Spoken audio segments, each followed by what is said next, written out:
نابێ ئەوشمان لەبیر بچێ ئەو شکست و پاشەکشەی کە بەسەر ئێران وەکو مرکزێکی هێزە ڕۆژهەڵاتی ناوەڕاستە کە جەنگی بە وەکالەتی لایەنەکانی لە ناوچەکەدا لەسەر ئاستی پان ئیسلامیزم بەڕێخست بوو.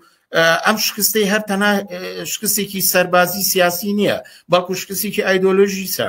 ئەوە بۆ مانایی کە پرۆژەی ئایدۆلۆژی ئیسلامی لە ئێران بە تەواتی کەوتۆتە ژێر سوالەوە. دەبین ئێستا کۆماری ئیسلامی زۆرتر مەیا لە بەرای ئێرانیەتە ڕێگاکردنەوە بۆ ناسیۆنالیزم، هەتا بۆ ناسیۆنالیزمی ئێرانی و ناسیۆنالیزمی کوردی بلوجی و هەتا تا ئەو ڕادەی کە ئەگەر پارێزگای هەولێر بڕوا بۆستنە بە عێراقی پێشوازی لەکەن لە کاتێکە کە پێشتر نەورۆزەکان و ڕۆژەکانی جەژنی کورد و ئەم شتانی قەدەغا کرد.